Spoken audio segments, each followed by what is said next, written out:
Greetings, adventurers, and welcome back to Abnormal Voyages. My name is David, and today we find ourselves in Santa Rosa, California. We are outside the Charles Schulz Museum and Research Center, which celebrates the creator of Peanuts, Mr. Charles Schulz. Of course, the Peanuts stars Charlie Brown and his dog, Snoopy. So we're gonna go inside and find out what we can about the whole gang. Tag along. We're going to a place that you've never heard of before. It's Abnormal Voyages. You're gonna learn something new. We're gonna open new doors. It's Abnormal Voyages.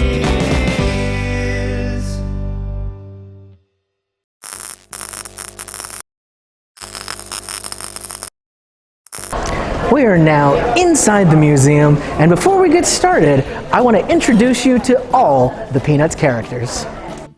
This is in order of appearance. So we have, of course, Charlie Brown. This is Patty and Shermie, who were two of the earlier characters. Can't forget good old Snoopy. This is Violet, followed closely by Schroeder, and then, of course, Lucy, and her little brother, Linus. Next to him, we have Pigpen, Sally, Charlie Brown's younger sister, Frida, Peppermint Patty, not to be confused with the earlier Patty, Woodstock, one of Snoopy's good friends, Franklin, Marcy,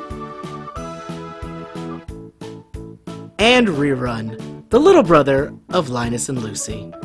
And this wonderful cast of characters wouldn't be around if it wasn't for the man himself, Mr. Charles M. Schulz. For 50 years, Charles created the wonderful adventures of the Peanuts gang.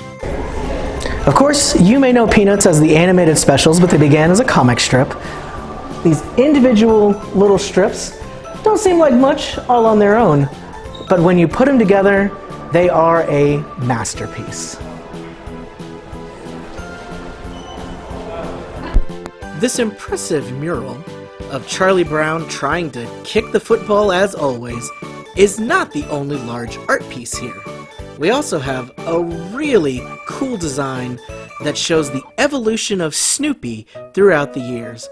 It starts with some of his earliest appearances and sketches, all the way through covering the many iconic personas and characters that he portrayed, and leads us up to the Snoopy that we all know and love to this day. Much like Snoopy, the Peanuts comic itself has changed and evolved throughout the years.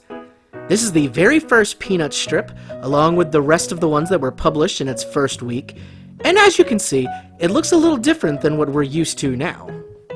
Peanuts began on October 2nd, 1950, but truly, it was a work that had been in progress all of Charles Schulz's life. Here's one of the books that actually inspired him as a young man to begin his cartooning ways. Schulz knew in his heart that he was meant to be a cartoonist, but that dream was briefly put on hold when he was drafted into the Army during World War II. And though he was actually fairly successful in the services, he never lost sight of what he truly loved, cartooning. He took every opportunity to express himself, as seen in these letters home, where he made sure to put plenty of little doodles all over the envelope. Eventually, the war ended and Charles Schulz was able to return home and truly begin in earnest to pursue his cartooning dreams. But that time would always give him a little flavor to add to his strips. Speaking of strips, Schulz decided that what better place to turn to for inspiration for his own comics than his own life. So he started drawing about being a child, and in that he had a stand-in for himself, and Charles Schulz became Charlie Brown. His comedic and heartfelt take on childhood truly struck a chord with people all over the world. One of the reasons that Peanuts resonates so much with everybody is that Charles Schulz really liked to delve into human emotions and what it meant to be alive. This whole section is called Good Grief, Peanuts, and the Art of Feelings, and it's going to show us a little bit about how he portrayed all these emotions in the comic. In its thousands of comic strips, Peanuts was able to run the gamut of every single emotion out there, whether it be jubilation at a party or embarrassment that your party got a little bit too loud. He showed how there was hope and happiness and sadness and even the everyday average things. It really helped people connect with the strip because they could say, "I felt that way before. I know exactly what they're going through." In particular, the main character of our strip, Charlie Brown, was always second-guessing himself and filled with anxiety and depression. This, of course, led to one of the more famous scenes, the iconic psychiatrist booth, where Lucy would sit and dole out life advice for Charlie, if he happened to have 5 cents to part with, of course. Though it was almost always presented in a very comedic light, they managed to fit in lots of little bits of wisdom in these comic strips that everyone could still take something away from. It was certainly relatable to see Charlie Brown going through heartbreak or Snoopy helping cheer up his depressed friend Woodstock, and it's this relatability that helped make Peanuts such a timeless classic. No matter how long ago they may have been written, the emotions in them are so real and so relevant to all of us today that they're still just as entertaining as the first day they were printed. Creating something this enduring, however, is not easily done overnight. It's something that Charles Schulz truly invested his entire life in. Though he was born 100 years ago, Charles Schulz grew up like a lot of kids, reading comics.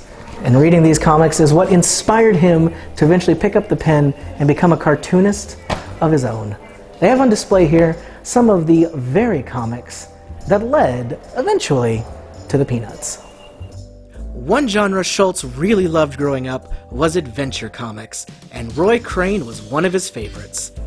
This would be reflected later on in the Peanuts with all the adventures Snoopy would go on. Ham Fisher was another great inspiration, with his character Joe Palooza, who was able to show that a cartoon strip truly could captivate the entire world and transcend the newspaper.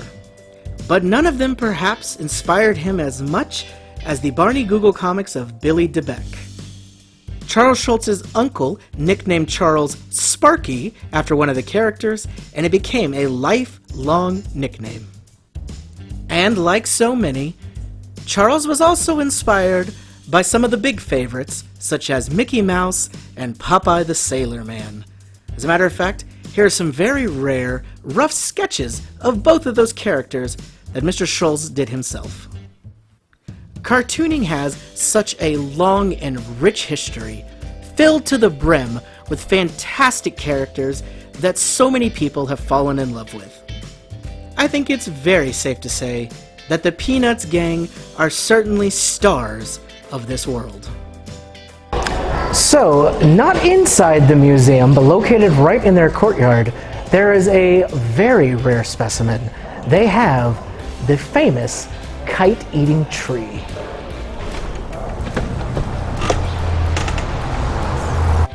Almost as frustrating as all those times that Lucy moved the football right before he kicked it, is the many, many kites Charlie Brown lost to this vicious kite-eating tree. If you look up in the limbs, you can even see the remnants of one that it's munching on right now. This is a very special room we're in right now. This is an exact recreation of Charles Schulz's office with his actual items. This is where he would sit and create peanut strips. Charles Schulz did sadly pass away in the year 2000 after 50 years of spreading joy, love, and laughter with his comic strips. It's great that we have somewhere like this to remember and get a look into his genius. There's some really cool artifacts here, such as this wall that Charles Schulz originally painted for his daughter when she was born.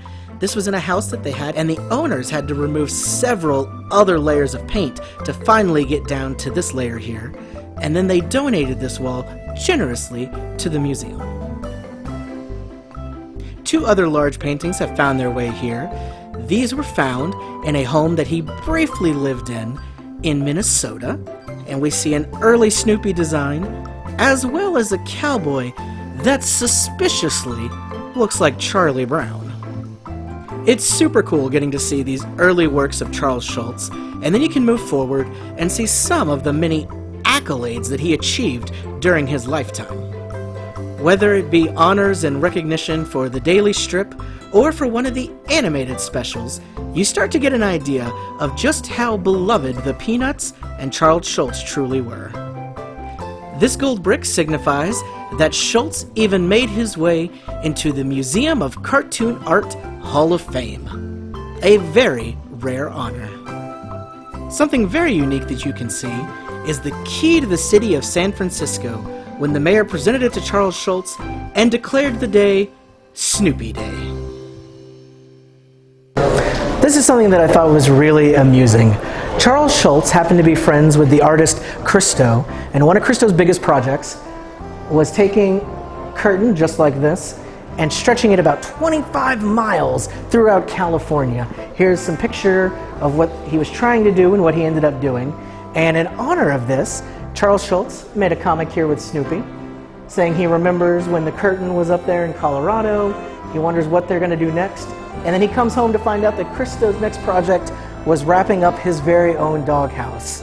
Well, 25 years later, in honor of their friendship, Christo presented Charles Schulz's wife with a very special present that they have on display right over here. It is the actual doghouse, all wrapped up just like in the comic.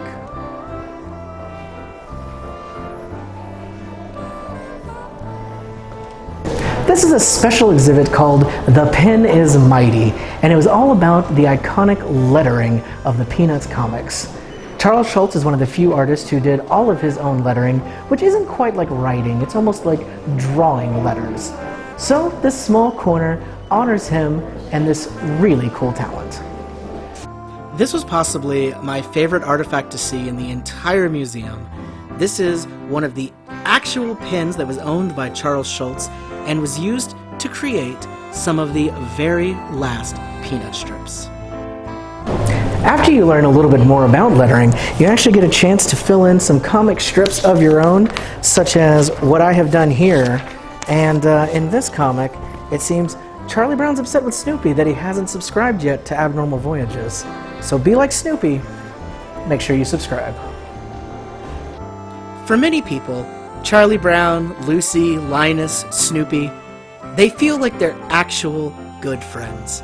And I think that's exactly how Charles Schulz wanted it. The Peanuts truly became a global phenomenon, with people in countries all over quickly falling in love with all of these same characters. I think this is a testament not only to the immense talent that Charles Schulz had, but also that these same emotions and relatability are something that resonate with everybody and are something that really bring us together and connect us on a global scale. Wow, that was such an incredible museum. But after all that walking around, I've definitely built up an appetite. Luckily, across the street, right next to the museum, we have the Warm Puppy Cafe.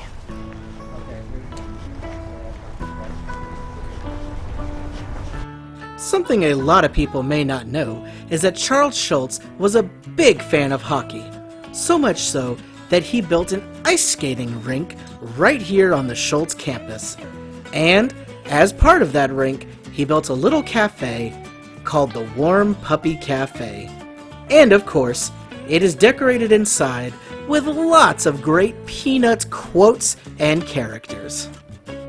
Very appropriately, every quote that's featured on the walls is something about food.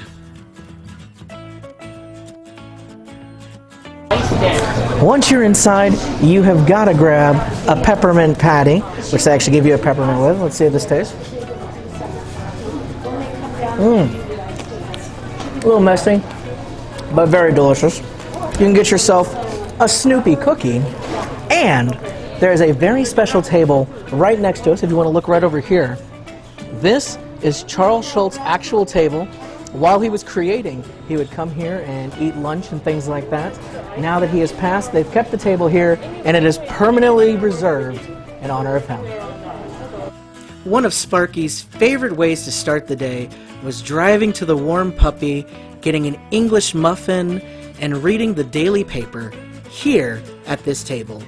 He was then prepared to go out and have another full day of adventures with Charlie Brown and the gang.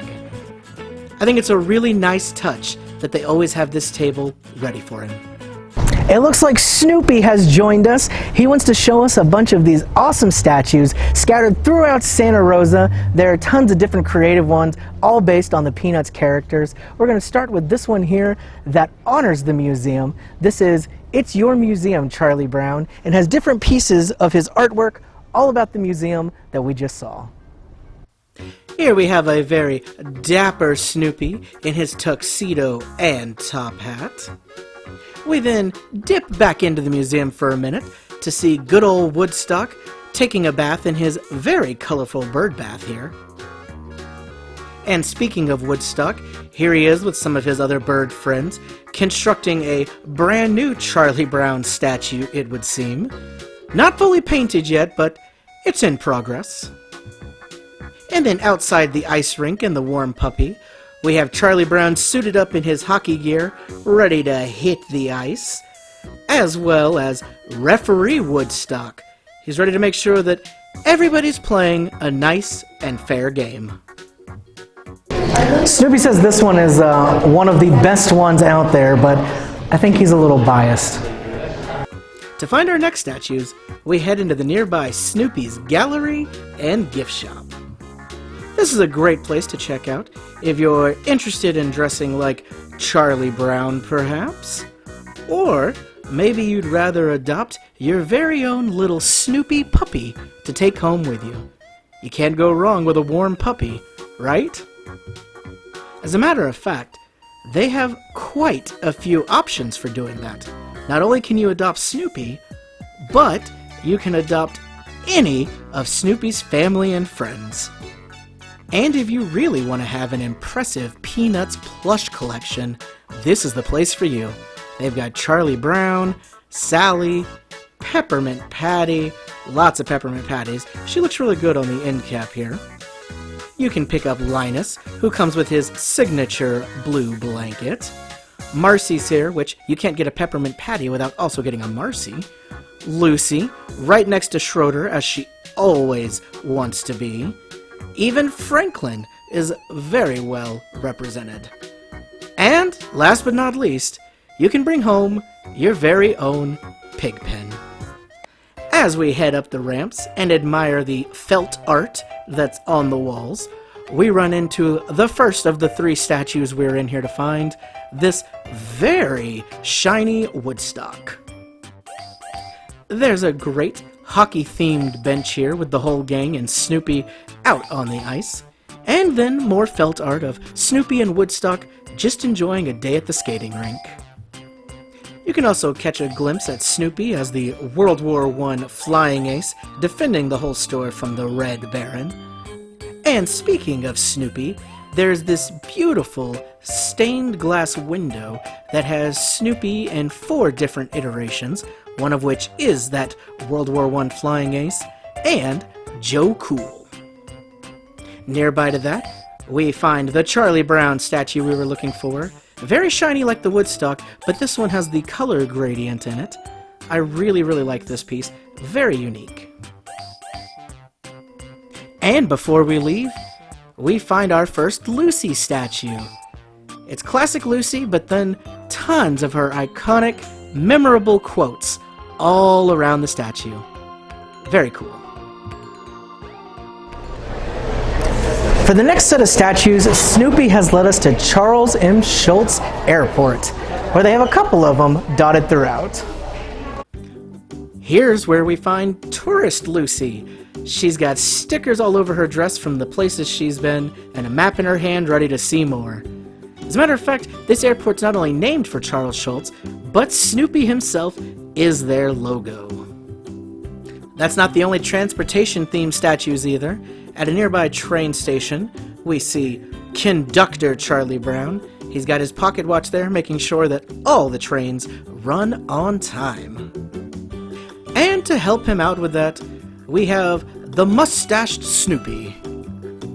Honestly, I'm not so sure if he's working on the railroad or is just kind of a hipster. But Woodstock here is certainly working the railroads, and I think Lucy's just here to go on yet another adventure. She's got her camera at her side, ready to see what the world has to offer. Another great hotspot for these statues is the nearby medical center. This is Dr. Charlie Brown. Looks like he's in the middle of a vacation, but has his stethoscope just in case. We've got Woodstock with some of his friends, and it looks like they're reading a very interesting book, The Life of a Bird. Good information for them to have. Lucy at her iconic booth, but if you notice, this one says pediatric help instead of psychiatric. Very clever. And one of the best versions of Snoopy, Joe Cool. He's standing here with his buddy Woodstock, just being very cool. And our final statue, celebrating Charlie Brown and Snoopy together. More than anything, Charlie Brown and Snoopy together is the true heart of the Peanuts, and this statue shows that. There's also great scenes etched into the metal on the sides here, with all the different characters, making this statue a true monument to Charles Schulz's work. Now, usually this is where we'd wrap things up and end the episode. However, Snoopy has told me about one last special place that we have just gotta see. Come on. Snoopy has led us here to Pleasant Hills Memorial Park. We are at the final resting place of Mr. Charles Schulz. For a man who brought so much joy and laughter to others, it just seemed appropriate to end this episode by paying respects to him. As I mentioned before, Charles Schulz spent 50 years creating the Peanuts comic strips and bringing Snoopy and Charlie Brown to the entire world. This year, 2022, would have been his 100th birthday. Though he may have passed away, I think it's fair to say that through his many beloved characters, he truly achieved immortality and will never be forgotten. Well, adventurers, that's all the time we have for today. My name is David, and this, of course, is Snoopy. And this has been Abnormal Voyages. Thanks for tagging along. We'll see you in the next one.